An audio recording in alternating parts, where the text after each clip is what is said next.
Identiholics. Today, I have the Venable Jeremy Graham from the law firm Venable. He is a managing director, and he does all things cybersecurity there. Thank you for joining us, Jeremy. Thanks for having me. Excited to finally get to come on this podcast. I know. I've had Jamie, who's one of your coworkers. So I always like to start by asking, what is it that you do as a managing director? I actually have always wondered that myself. And then what all I know is you go and you speak a lot, and then you ask me questions on panels. But how did you end up at Venable as a managing director? Because you actually have, for those who don't know, a pretty long career in cybersecurity.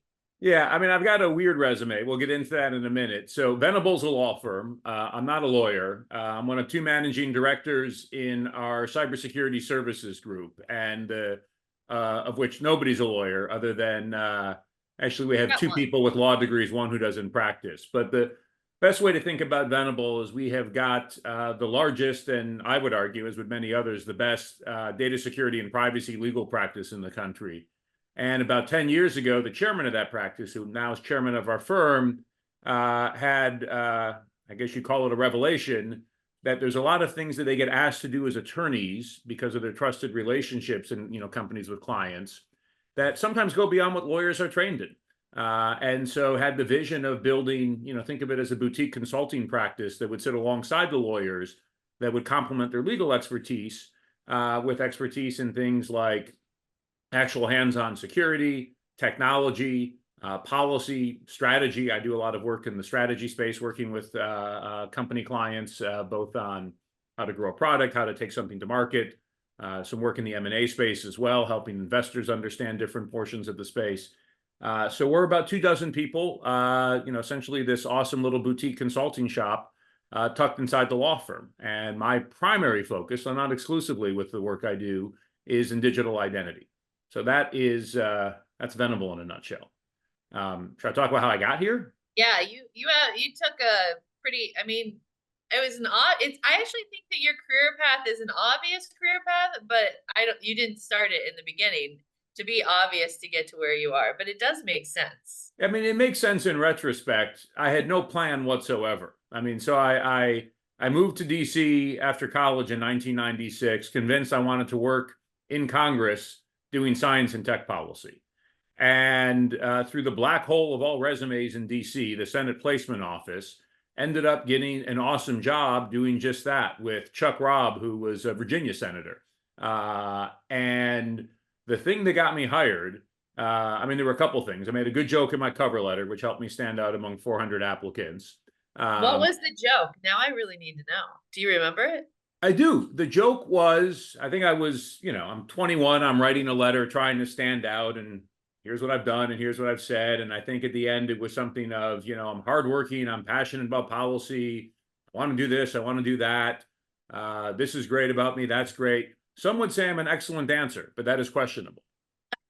And what his legislative director told me when he interviewed me was, I really appreciated that. Because I'm sitting here with this giant stack of resumes, and like everybody kind of says the same thing, and nobody's funny, and we need people who can like lighten things up a little in the office and laugh.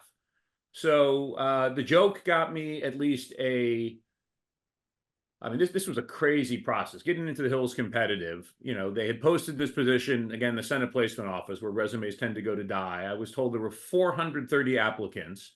Of those, they selected 21 to take a writing test because the job was legislative correspondent, responding to constituent mail and calls for the senator on certain issues. And, it's like an entry-level policy position. The 21 people who got a writing test, 7 of them scored excellent. I was one. I went through the interview process, and I learned after they hired me, a couple of years after, I was not their first choice. Oh. I was the number 2 choice. They first offered the job to a guy named Adrian Fenty, who was just out of law school and later went on. Yeah, so he was the mayor of DC for years.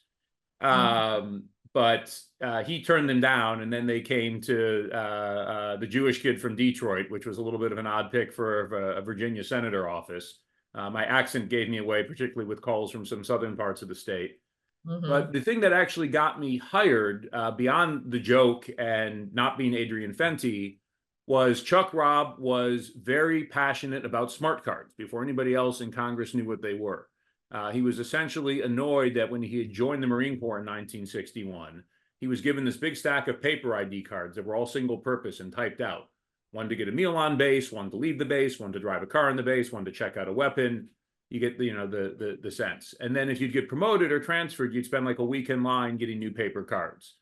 And he was very tech savvy. A lot of the work that a lot of what you see in Northern Virginia today around the Dulles Toll Road, goes back to some of the vision back when he was governor, throwing the Center for Innovative Technology up by Dulles Airport and trying to encourage economic development along the toll road. And following, smart card technology emerging from Europe, when he saw the technology in early 90s, a few years before I joined, he said, that's it.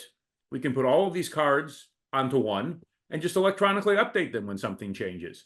And we could encrypt this and use this as a tool to reinvent paper business processes. So you could just tap in or, different places that you would go. So very forward leaning, a little unusual for a senator. He had, I think, been described to me as driving the staff a little crazy for a couple of years, trying to get DOD to do something with this. And so when I was in the interview, I was not interviewing for a tech position. It was dealing with health and education and labor issues. And I told the legislative director, sure, I can do this stuff. And my real passion is tech policy. I mean, he looks at me very funny because there's 400 applicants for this job who would, be happy to do these issues that I wasn't that interested in. And he goes, by any chance, you know what a smart card is? And I reached into my wallet and I pulled out my University of Michigan ID. Michigan was the very first campus to go to a smart card ID in 1995. They had hired Schlumberger, which then became eventually Gemalto, which I guess is now part of Thales, to do what was the single stupidest smart card application I've still ever seen. And there's a lot of dumb smart card applications if you work in the space for a long time. It replaced what had been an online debit card system based on magstripe tied to your student ID. Which was great. One, because if you were privileged enough, your parents could put a couple $100 in spending money on, which mine, were kind enough to do. You could pay all over campus, different places with it just by swiping like a credit card. And then if you lost it, which people would do like every 2 weeks, it was centralized. You go to the student office, get a new ID, you wouldn't lose your money. This was an offline stored value debit card system. The only way you could put money on it was to go to one location in campus and put a $50 bill into the machine. You couldn't take 20s or 10s. It had to be $50 at a time. It would go on the chip card. If you lost it, you were, out of luck. And the processing time. So I was a barista in the coffee shop in the student union. When somebody would come in and want to pay with this thing, it would take like 2.5 minutes for the thing to power up. And anyways, it was the worst thing. So of course I'm getting asked in the interview about smart cards, and I'm thinking to myself, this is a really dumb technology. But the fact that I understood what it was got me hired. 4 years later, when I left the Hill, we had DOD had fused smart cards and PKI together with some of the legislation that we put in place to strongly suggest, if not require them to do it. And I've been stuck in this weird space ever since. Yeah. And ironically, you're stuck in the government space for life too, because you started out in government and PKI. You're never going to leave PKI either. Because once they find out a little bit about PKI, you're done for. You have to always know PKI. Well, next year could be the year of PKI. Let's not, forget that. So, or the year of the smart card. Maybe not. This year is going to be the year of PKI, is what you're saying? I don't think so. But we're figuring out how to use it in certain ways. We'll probably talk about, things like MDLs and VCs and where that's helpful. Yeah. But yeah, just to blow through other stuff. So my Hill origin story was kind of an interesting one, and also just shows how totally random things are in a town like DC when you're getting your career started. But after the Hill, I was kind of bored with government and politics. I jumped to the industry side, spent about 6 years at a systems integrator that was doing a lot of the government's early smart card development and integration work. We did the first biometric fingerprint match on card. Early federated identity efforts. This was all sort of pre-HSPD12, and then that hit in the middle. So I got to learn tech. I learned how to build stuff, how to run a team, and chase contracts. I then had a really weird offer to go to a Wall Street brokerage and be an investment analyst that was covering stocks in the identity and cyberspace. I knew nothing about finance, and their take was, yeah, it turns out that doesn't matter. All the other analysts who are out there who do know about finance just keep repeating what the CEOs say, which tends to be largely bullshit. And so investors are wondering why they keep hearing about these giant contracts that are coming and they don't. There was a huge information arbitrage opportunity. So I spent 3 years as a sell side analyst and learned finance, including taking level 1 of the CFA exam and somehow miraculously passing it.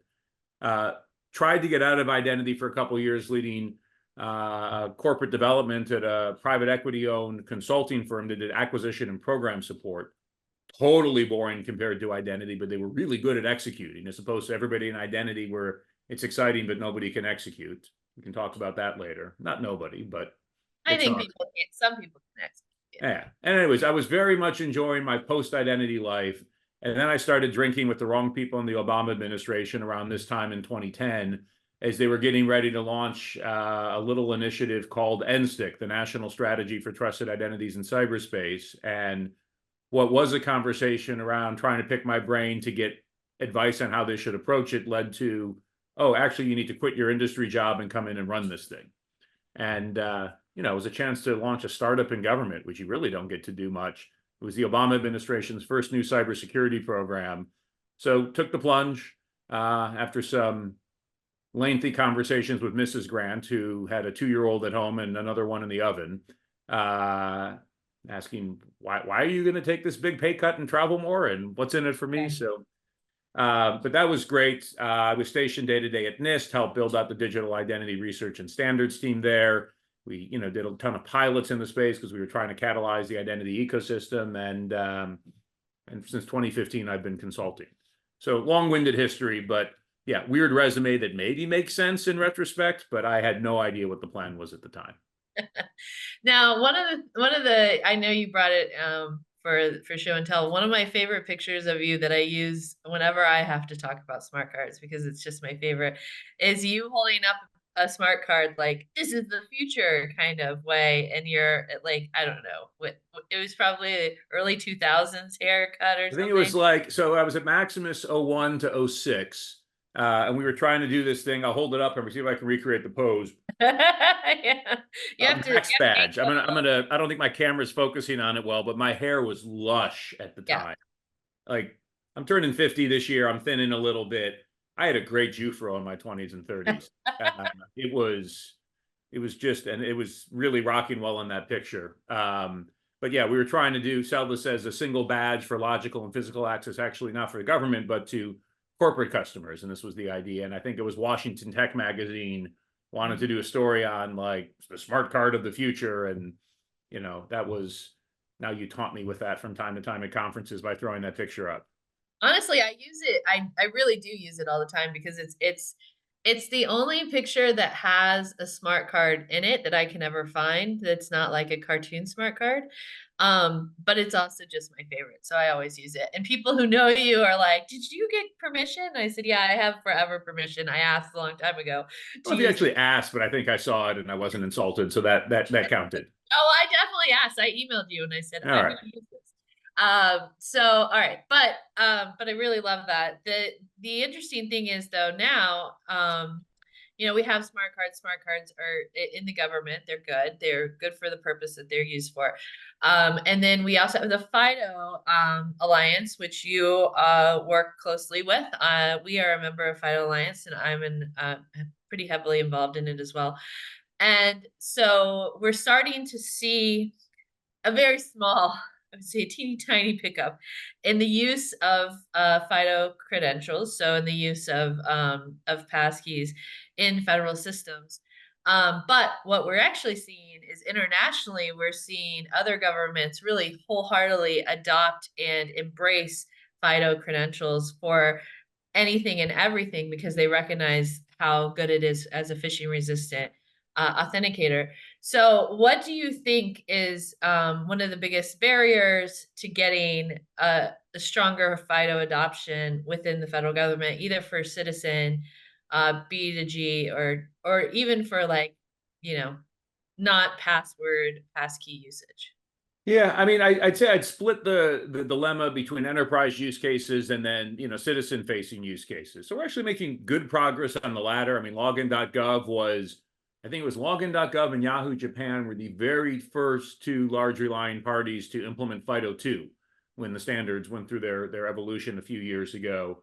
And you can use passkeys or a security key like a YubiKey at login today. And also with, where we have alternatives to login with companies like OneCosmos and ID.me and others, there's also support for FIDO there, although it tends to be an option, not a requirement. I think we're not quite at the point where we're truly replacing passwords and other legacy MFA quite yet. Still got some kinks to work out, but we're getting there. The enterprise side's been a little harder. I think in part, so I talked before about my history on the Hill that, we drove a legislative mandate for smart cards and PKI. It was a great accomplishment at the time in the 90s, but I've also, said I'm atoning for that sin ever since. In that sometimes you don't want to mandate a certain technology because things evolve. And I think we're at an interesting point where, look, the vision of the common access card at the time, it was a world where you were coming to work every day and sitting down at a static desktop that was not going to move. Had a big Yeah. clunky screen, might have even been a green screen as opposed to full color. And the idea was, okay, I'm going to walk in, I'm going to check in with this badge, and I'm going to put it into my computer and log in securely, which was a great vision. And then it failed to anticipate laptops and tablets and smartphones and all of those things. And I mean, bluntly, the smart card form factor just was never really made for that world. And, we have been struggling since then, whether it's things like derived credentials that are tied to PIV and CAC or alternative authenticators like FIDO, how do we get away from what is now a 25-year-old platform in CAC and PIV? I mean, really, it was, like this was architected in, 99, 2000 in terms of what, we were doing. In its defense, it still works well for the things where it works. It's an amazing thing where, these cards, you've got a few different vendors and they're all standardized and they're basically commodities. So, the government can get people to compete with them on price. But, we've been in this long cycle where in many places, the idea was PIV or CAC or bust, oh, we'll log in with these exclusively, but we never have been able to, because getting back to that point of we built this for a vision of people coming to static desktops, we thought the private sector was going to embrace this technology, and bluntly, they didn't. Mhm. And FIDO is really where they've gone. FIDO is where the big platforms are. It's where the big cloud providers are. It's where big online service providers are. I mean, it's for those who don't know FIDO, it's, a lightweight form of PKI. Some would say it's PK without all the bullshit of the I. That makes it a lot easier to use, but still gives you all the security benefits of logging in with asymmetric public key cryptography. And so I think where we're struggling a little in government is, you've invested so much in this platform of smart cards and PKI, getting people to evolve to something new, like they're a little nervous, even though they've been told specifically in White House policy that they should be doing this. Also just, raises questions around, okay, if I've got, a smart card like this as my primary authenticator, well, how do I manage multiple authenticators? If I've got this in a YubiKey and maybe an embedded platform authenticator, how are all of those things managed? And I think we're unfortunately struggling right now to get agencies to truly embrace and adopt modern approaches to authentication because they're still stuck with this platform that we've had for a very long time. Yeah, so I actually think pulling the thread on the management piece, you're seeing all of the agencies right now do a massive refresh on their CMSs, so their credential management services. They're a lot of these credential management services were created like 15, 20 plus years ago for specifically smart cards, right? It was created to create the CACs or the PIVs.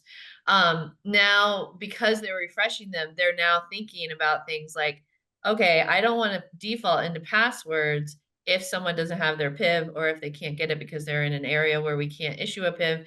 So what do we do then? And I think that's where we're going to start seeing more of an uptick. So right now we've got state, DHS, I think just went live with their CMS. If not, it's going live very quick, very soon this year. And then US Access is going to have a massive refresh. They're about to go to RFP for it. So I think that is where we're going to see it in the workforce as adoption. I do understand a lot of the feelings around the CAC or the PIV have certain attributes that you can't get in passkeys, and therefore that's why we still need them. I actually think all of that makes a lot of sense. But I agree with you. It doesn't make sense to at least go fall back into passkeys instead of falling back into passwords. Yeah, I think, I mean, a challenge we've seen is, okay, we say piv or bust, and then people are just using passwords or passwords for like plus an Exactly. SMS in some applications and agencies, which is really, really bad given what we know about the security threats these Really days. bad. But to your point, like about the U.S. Access program, so U.S. Access, for those who don't know, it's a shared service the General Services Administration runs so that all the civilian agencies can leverage the same contract vehicle to get people enrolled for PIV cards and get PIVs into their hands.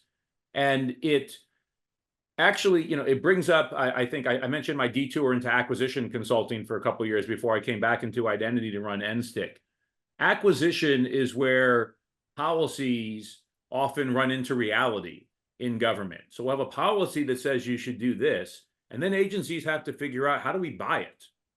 And I actually think there's an opportunity here right now where, as great as OMB memo 2209 was from a couple of years ago, the zero trust strategy, which said you must use phishing resistant authentication, and if it's not the PIV, you should use FIDO. It has never been backed up with an acquisition strategy to actually help agencies acquire those phishing resistant authenticators like YubiKeys or passkeys or other things that are out there. And so my observation has been, and I know you look at a lot of agencies as well, things are actually moving a little slow on that front. And where agencies are buying something, they got to go off and negotiate it on their own and choose things on their own. And maybe they're only buying a couple thousand, users at a time. Oh, and they're not getting bulk pricing. I mean, think about if you could do a government-wide buy of phishing-resistant authenticators and have a mix of different things. So, could we staple, alternative authenticators, say, onto U.S. Access alongside the PIV card, at least as an option? This would make things really easy for agencies because they could acquire things up front when you're provisioning everything for a new employee.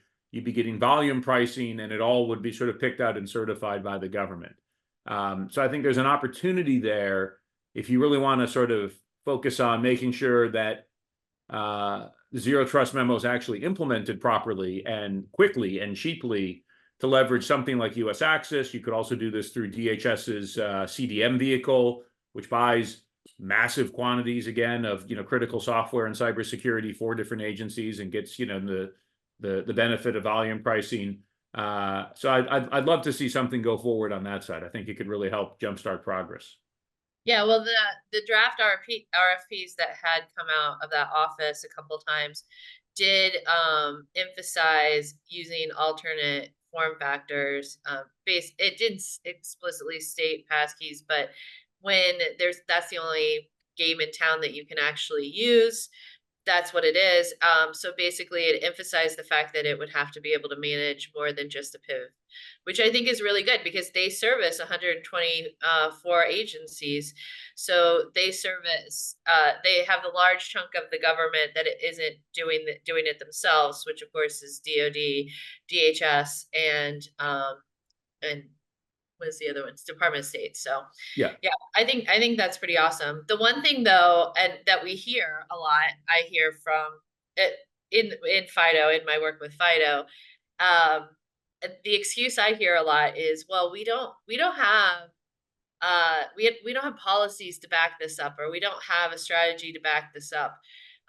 Now, you and I definitely do not agree that that is the case because we've read these memos and we understand what was going on behind the scenes, and also with NIST guidance, we also know what they're doing.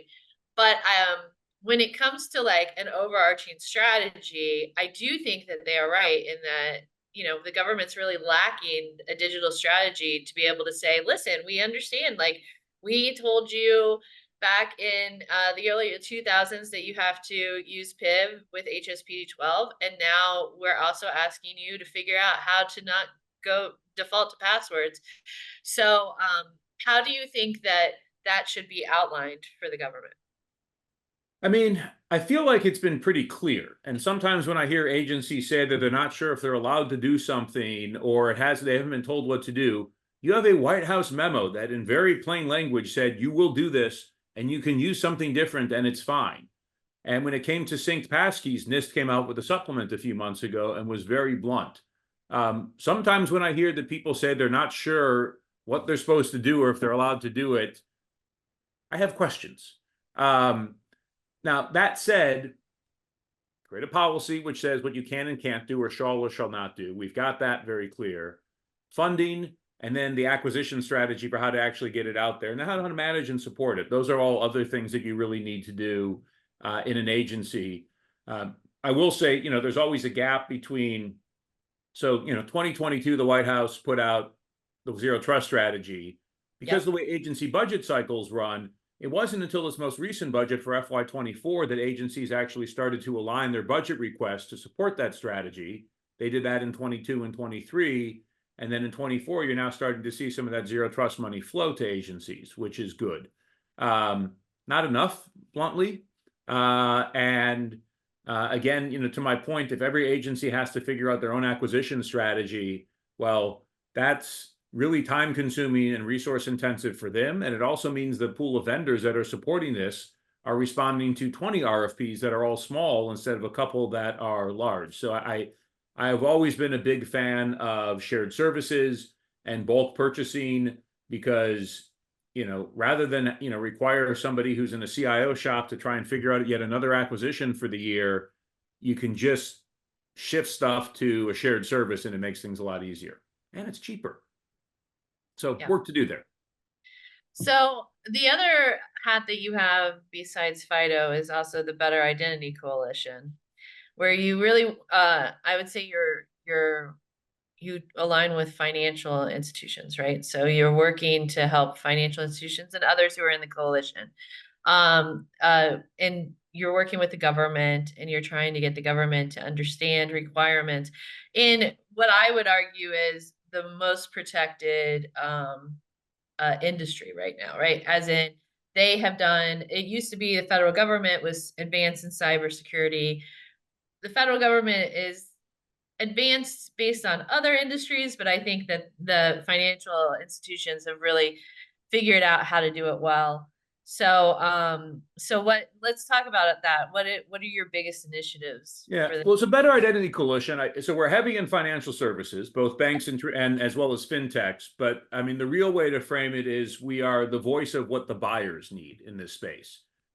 It was launched after the Equifax breach in 2017, when there were a lot of policy questions around the impact of that breach on identity, both tied to all the SSNs that were compromised, but also, Equifax and their competitors are basically how you would remotely identity proof somebody, leveraging knowledge-based verification if you were applying for credit somewhere.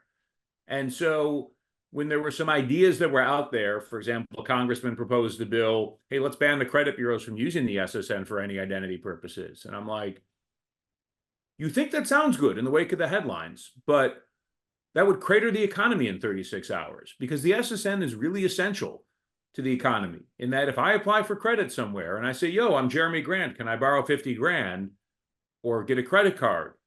The first question the banks have is going to their vendors. There's about 300 Jeremy Grants. Which one is this? Oh, the one with that SSN. Great. Now we can figure out which one you are and start to go through the next round of identity proofing and evaluating whether you're, credit worthy here. Get rid of the SSN. It is the only ubiquitous identifier we have, and society literally can't function without it. So I think between that and just questions around what people are already seeing as cracks in the KBV ecosystem, a lot of questions from banks, fintechs. On the health side, CVS Health was one of our founders and is still a very active member. Tech and telecom as well. We have some vendors at the table too. I mean, they tend to, I often point out, be second-class citizens because we're not advocating for what they want primarily, but if things align with, the buyers, that's fine. But we really are trying to focus on the policy layer around saying, here's what government actually needs to do to make identity work better. If there is a consistent message that's we published our original policy blueprint, Better Identity in America, a blueprint for policymakers about 6 years ago. It is industry collectively saying, government, we need you to help. We are reliant on an ecosystem of vendors who are trying to guess what at the end of the day, only the government knows. And some of those vendors do it quite well. A lot of them don't. But government at the end of the day is the only nationally recognized authoritative issuer of identity. Of course, we don't have a national ID card in the US. That role that they have is spread between federal, state, and local officials. So Look, I was born in Oakland County, Michigan. That's where my birth certificate's from.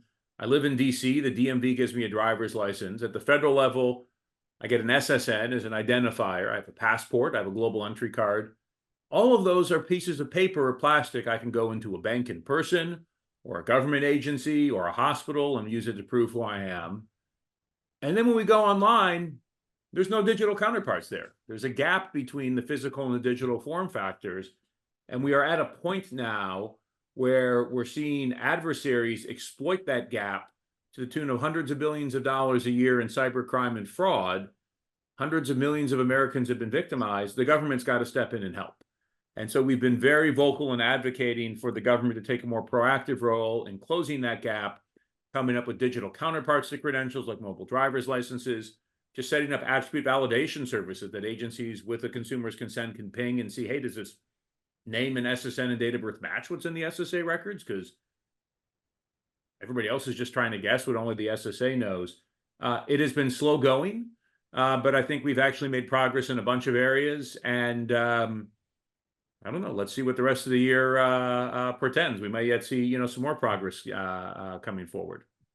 So you brought up SSNs, and there was a really big spillage of SSNs recently. I think everyone's SSN was spilled at this point. What do you think that that's going to have any effect on digital identities moving forward?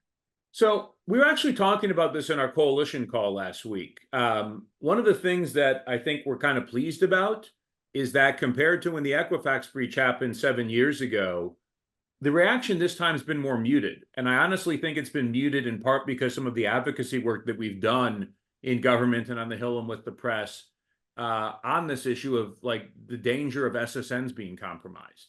A point we made in the original blueprint and in some congressional hearings back in 2017 was identifiers don't need to be secret. Our problem from a security perspective is that we keep building identity systems that pretend that the SSN has security value, that pretend that it's a secret. Because we were giving guidance to people for years, never share your SSN and don't carry your card in your wallet because if it's stolen, wow, now you're hosed. Except you have to give this number out like 8 times a year because you're alive. And the whole economy functions on having an identifier that can figure out which Jeremy Grant or which Christine Owens is which. And there's a lot of people with our names. Mm-hmm. So, the point we made is in other countries, the identifier is published publicly. Or, I have other identifiers that are public. My email, my Twitter handle, my phone number. The fact that they're not secret isn't an issue. Where we've gone wrong with SSNs is using them as authenticators, pretending that they're secrets. And so if you call your bank and the bank says, oh, Christine, what's the last 4 of your social? And you tell them, they go, wow, you know the last 4 of Christine Owen's social. You must be Christine. Well, that hasn't been true for a long time. We've had so many data breaches that the SSN is not a secret. And the real thing we need to do is not replace it or restrict it, but just realize that the world has shifted and we need to build security systems that don't pretend that knowledge of an SSN means anything. So in that regard, there was an article in the Washington Post earlier this week where there was some security and identity theft efforts that basically said, yeah, it's not good, but you should probably assume your SSN was already out there. So who cares? I think a problem we have, not just in identity, but broader cybersecurity, is we spend a lot of time in some communities fighting the last war and aren't able to look forward to where threats actually are and where they're going. And so I think a lot of the advice that we see after breaches is garbage because, and not to be too negative, you have well-meaning reporters and advocates who think they're helping people. But when people tell you that the thing to do after a breach is go change all your passwords and make sure they're long and strong and unique, come on.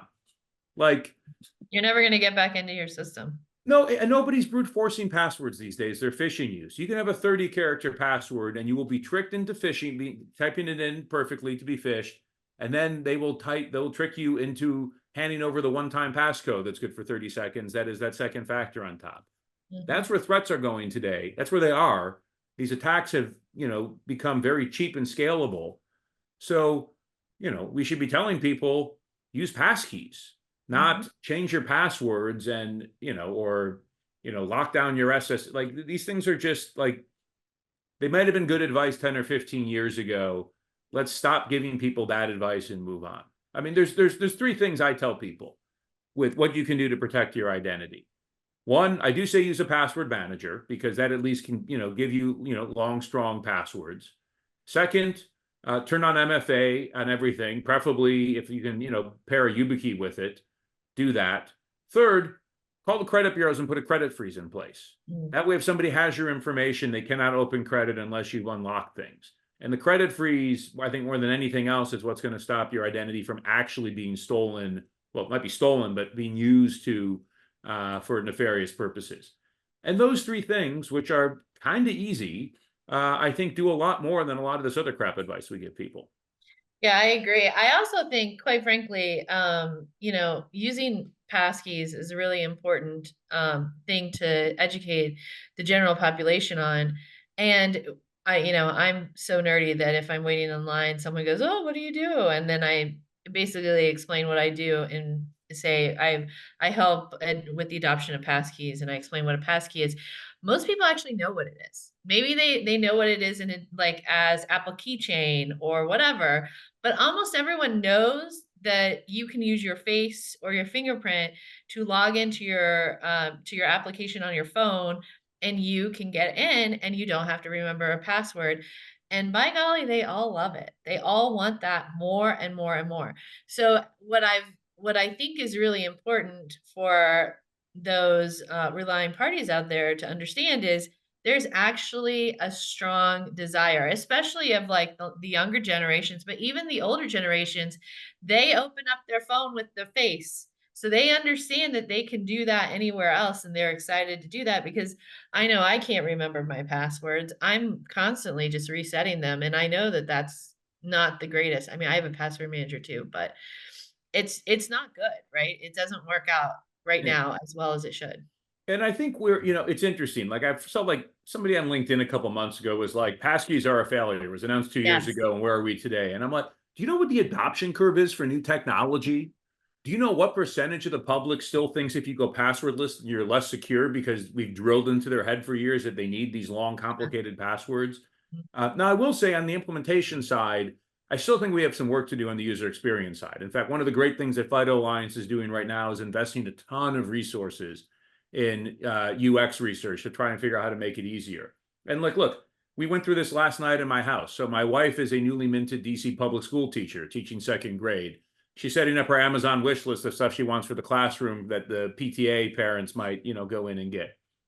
Because I have everything locked down, but we have a common Amazon Prime account. Of course, I've got mine locked down with right now it's an OTP on an app.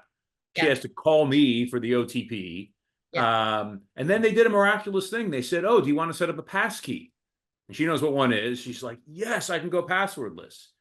And then that ran into something in the configuration of her Windows laptop, doesn't know what the pin is and won't let her reset it to unlock the anyways, it ended up being a half an hour of absolute frustration, and she does not have the passwordless experience she wants. We're going to get that fixed in the next couple of years, but it is a new thing.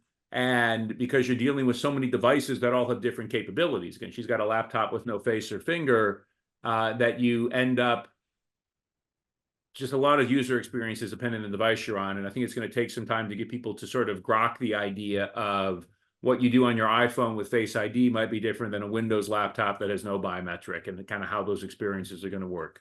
But I'm really bullish about it. Yeah. It's the only way to really kill the password and, deploy it, replace it with something that is, much, much better. Yeah, no, I totally agree. I do agree, like getting to the currently the registration process of passkey is hard. I think the other issue that we're seeing is that within an organization, they might have multiple touch points with the customer, and some of those are still only password based, and there's reasons behind that, based on how they decided to design you know, it's a low risk environment. They designed it that way. It's totally fine. But now they need to go back and change that to really change the experience. But we're also seeing in the industry like massive wildfire adoption. Great example is Target. I went online, I went to buy something in Target online, and they were like, do you want to add a pass key to your account? And they're really pushing it, and I think it's good that they are, because how that's such an easy way to be able for an end user to keep buying from there. I think that a lot of the organizations are seeing, like, especially if they're retail, it's so much easier to buy with your face than it is to actually put in a password or reset the password. Then you're just going to abandon the cart. But if you say, hey, use your face and buy it, I'll do it. Yeah, consumer space, it works really great. Enterprise, I'm actually, like, people originally were skeptical of, wait, I'm going to sync keys. Well, if you pair it with MDM and some other controls, it's actually a really good solution. I mean, we do see, I mean, getting back to being in a law firm, like sometimes we have clients who are like, oh, I'd like to go passwordless, but I've got all these third-party vendor clauses that say I have to have 16-character passwords in Oh place. yeah. And what do we do? And I mean, the answer generally is you have to go back to your suppliers and tell them that they need to update this outdated crap and point to, things like NIST for why that's a good idea. But again, this is where I think passwords are going to have a long tail is, and, look, we're both in security for a long time. Compliance is great until it's not, when it's locking you into a, outdated, less secure technology than what you can do today. Yeah, exactly. I mean, and I like when we met, I was trying to get agencies to actually issue PIV cards and then let alone use it. There was an incident that sped the usage of the PIVs, but yeah, it is really interesting how long adoption does take. I will say I feel like, and maybe it's just because I haven't been working with FIDO for more than 4 years, I think, but I feel like the adoption has been really fast, and kind of more widespread than I expected. Because, well, actually, passkeys were announced, what, 2 years ago at RSA. So, yeah, But I think back then it was an intent by the platforms to do this. exactly, And then they exactly. I had to think figure that out how was, to build it and implement, and now they're rolling features out, and there's more coming. yeah. So I actually think, I mean, when you look at the number of major brands who have embraced this Mm, and consumers are starting to get it, I mean, this is happening really, really fast. yeah. FIDO Alliance was only created in 2013. Hmm. Like, and we've gone through two churns on the standard cycles and, now gone through this, like, this is happening very, very quickly and efficiently, compared to what you normally see, with adoption of new technology, particularly when you have to deal with so many different players in the ecosystem with different platforms and chip makers and other things. I think it's a tremendous success story, even if we're not quite where we want to be yet. Yeah, I agree. And I honestly think to those who are the haters out there about passkeys, and because it's not 100% perfect, you got to get to 80%, and then we can figure out the edge use cases, right? But let's just get to the 80 so that we can have a stronger protection for our end users and for the organizations. So I love it. I love those naysayers who say, "Oh, it's just not good enough yet." Well, it continues to iterate, so it'll get to it'll get to what you want eventually. Well, So, there's a theme I've been emphasizing a lot over the last year, which is perfect does not exist in identity, but I'm really enamored with new solutions that suck less. And because, I mean, let's face it, there's, a lot of solutions, particularly on the security side, but also, I mean, for ID verification, just like the experiences we put, consumers through that suck. They always have sucked, but it's been the best that anybody could come up with. And so if we can not solve every problem, but just come up with some new things that suck less, hopefully materially, than, the legacy tools that they're replacing, like, that's really helpful. I mean, it's one of the things that drove me crazy a couple of years ago with some of the controversy around the use of selfie match technology in government agencies for ID proofing was, I mean, so you have activists that are out there that are flagging that, some of the algorithms for face are biased, which some are and some aren't. I mean, let's differentiate. It's not like the whole technology sucks. We do want to get people to those in like that quadrant of really accurate and really equitable. But if the fallback is that you're then going back to relying on credit data, well, that doesn't work for a whole part of the population either. I mean, I've said this a number of times, if I'm a 19-year-old person of color who has no credit history, but I do have a smartphone and the driver's license, those selfie match tools give me a path to prove who I am, where I would probably fail if I was just relying on some of these legacy tools. And so I do think that, the topic of inclusion and equity and bias, like nothing is a zero-sum game, but there are some things that suck less for people than others. And this gets also to a point that I think you and I talked about a little offline, which is the importance of offering people choices and Yep. how they prove who they are and authenticate, because there isn't a silver bullet, not yet, where one solution is going to work for everybody. But if there's three paths I can go down, odds are pretty good that one of them is going to work for me. And that's not like to say that's the ideal state of where we need to end up in this space in 20 years. But I'm really interested in new tools that suck less and create new pathways for people to get through a transaction that maybe they would not be able to using the technology from 3 or 5 years ago. Yeah, and exactly. And on top of that, a lot of companies out there, including ours, are popping up and they're creating digital identity wallets. We call them verifiable credentials because we're built in W3C standards. But the reality is that there's going to be, this is how technology works. You have a period of time where there is a lot of different companies that are out there that all are offering something similar like a digital identity wallet. Some of them are standardizing, some of them are not. If you have the standardized ones, they start collapsing, and then you end up where you only have a couple of providers, right? But the reality is that that I as a citizen should not have to have 5 different wallets because I have one for healthcare, I have one for financial, I have one for whatever, and then I have one for government. Government should be able to accept what if that organization goes through the rigorous standards, which GSA is creating with their SIN process, then and also Kantara, making sure that it's NIST 863. Those are the ways to make sure that they're standardized enough for the government. And then on top of that, you can add HHS XMS, which is essentially a rehash of something that you created, Jeremy, back in the day because you were a visionary before your time. But I mean, it's a very simple way to allow end users to choose either which product they want and or to allow them to to say, oh well, I already have this one wallet, why don't I just bring it with me? But I don't know, we'll see what ends up happening with them. Yeah, I think we're still in early days in the wallet space. I think what's happening in wallets is really interesting. I think people are just starting to figure things out. I mean, it's been interesting, like in Europe, for example, where they have an actual EU-wide strategy to create EU digital identity wallets. They could be used both for identity, but to carry payment credentials and health, information and academic credentials. I mean, bluntly, I think it's a little loftier than what we would want in the U.S. in terms of the role of the government. I think the government's role is identity. That's an inherently governmental role. Do I want the government to like issue me a wallet that I carry my payment credentials? But Europe's going to Europe. But what's been interesting there is getting back to the question of like what is the role of government. And I'm going to go off on a bit of a tangent.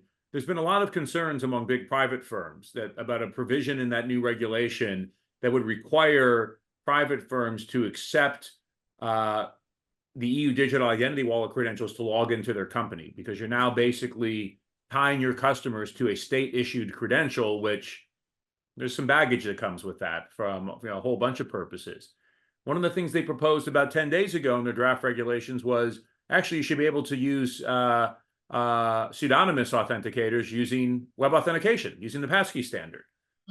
Which is really interesting because now you're leveraging something that has already been developed rather than creating something new, and maybe coming up with a good middle ground politically that, okay, you can log in with your wallet, but the RP does not necessarily have to deal with government issued key material.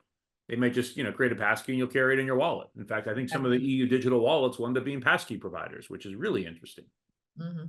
Yeah, so I actually think that that's the way that we should be going. So I think the problem is that people who are thinking about a digital wallet, they think that you have to have everything in it, like you said, and they also think that because identity is tied into that wallet, that automatically is a credential. And what they're forgetting is explicitly in NIST, identity and credentials are pulled apart, right? So a wallet has your driver's license in it, essentially. Like if you think about your wallet, you have your driver's license, which quite frankly, we do also use his credentials sometimes, but whatever. Let's just call it an identity piece, though. And then you also need something else to be able to say, oh, this identity is tied to this credential, and this credential should be used. I think that you can easily have multiple credentials within a wallet. Quite frankly, that's something that I see a lot as multiple personas within a wallet, and then they work to different organizations. But using a pass key as the credential that is bound to the wallet, I think is the right and only way to do it, because you don't want to use, you don't want to give away too much information from the wallet, and the pass key continues to be privacy preserving. And you can bind multiple pass keys to that identity, so you don't always know, for example, if you wanted to stay anonymous, you wouldn't know that, Belgium created this passkey for me, right? You would know that my work organization that happens to be headquartered in France created it for me. So that's a much different way to go. Yeah, I think that's a good approach on these things. It's and again, this is I think just an example of where we are still working through these issues in a way that it's going to take a little bit more time, but it seems like I don't know, for a few years the hype was self-sovereign identity. I think people realized, okay, that's not exactly going to happen. You're not going to be declaring you're, seceding from the union and, giving yourself a new name. And or you could do that, but nobody's going to care. I think as we've, now shifted to more constructive approaches around decentralized identity, verifiable credentials, wallets, people are starting to get it figured out. In fact, this is where I'm somebody who's often a little how would I say it? Like Skeptical. pessimistic sometimes about some of where we're going. I am getting a little optimistic that we're at least starting to get people to get some of this now, perhaps in a way that they hadn't. So maybe we're going Yeah. somewhere good. I really think in like 4 to 6 years is kind of gonna blow up. I have yet to read the draft 4 of 63.3, but my assumption is that there's a lot more discussion on verifiable credentials and MDLs, which is very exciting. I'm sure they will get a lot of comments from me once I read it. But I think it's really exciting, because I think that there is a path to be able to use verifiable credentials, reuse them to be able to prove your identity in other organizations. And quite frankly, I'm tired of entering my address every time I want to buy a Rothy's shoe. I would prefer, I mean, I probably should create an account with them. I buy too many of them. But if I didn't, I would prefer my verifiable credential to just send that information over so it pre-populates. But I think in this side too, I was for those, this might be a small subsegment of the listeners of this podcast.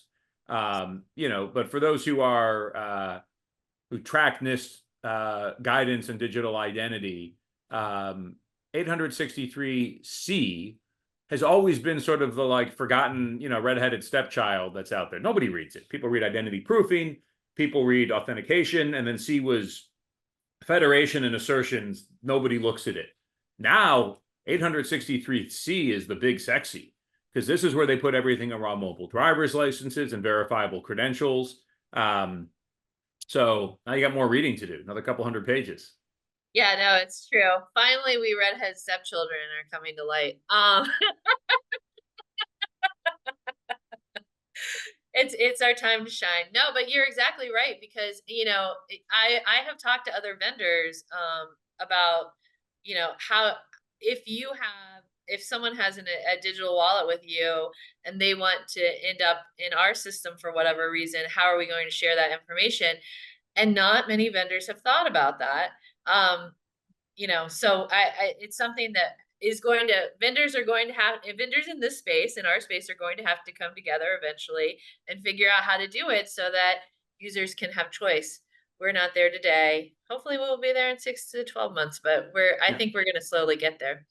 So I think it's about time to go. But the one thing that I did want to know is, can you talk about the origin story of your shirt, which is, I have 2 of them now. It's my favorite shirt. All right, so you can see it says things that are not easy, being green, pimpin', and get into IAL too. So the origin story actually, I think, involved you. Yes, it did. So we were sitting about a year ago up at NIST in a workshop on the previous draft of 800-63, their digital identity guidelines. And, for the last 2 years, I mentioned before this controversy around face and Yep. selfie match, like DC has been rocked by, oh my God, can we get to IAL2? And there was a massive Inspector General report from the General Services Administration that said login.gov was claiming to be IAL2, but in fact they weren't, and they were misleading customers. And everybody's, like, well, but IAL2 is very hard. And so I was thinking about, because I tend to still focus a lot on pop culture, it's hard to get to IAL2. It's not easy. Then I was thinking about Kermit the Frog. It's not easy being green. I was thinking about Big Daddy Kane. Pimpin' ain't easy. And I think I typed this up on my phone and shared it to you. And you're like, you have to make that shirt. Yes. I have found as I wear it, there is a definite Venn diagram of people who understand Kermit and people who understand Big Daddy Kane, and then people who understand NIST IAL2. But I will say, I've been pleased that while I was kind of poking fun at Login, Hannah Kim, who's the new director of Login.gov, has one of these shirts now. Oh, good. I think they appreciate the journey they've been on. And speaking of the Venn diagram, at the Fed ID Forum 2 months ago in Baltimore, I was at a dinner at Morton's. Oh, yes. I Big, crashed that dinner.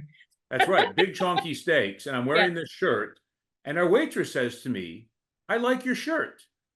And said, thanks. But then I'm thinking, like, do you know what this means? You're a waitress at a steakhouse. She used to work at ID Me. Oh She my was gosh. one of their trusted referees during the pandemic when there was a surge of applications. Oh, that's so funny. And so I'm like, wow, we're really, yeah. So this world perhaps is a little bigger than we think it is sometimes. Oh, yeah. But yes. It is definitely bigger. That's why I'm telling you, like, people in the real world, when we leave our little bubble of identity, they actually understand passkeys and they want it. It's just getting reliable parties to give it to them.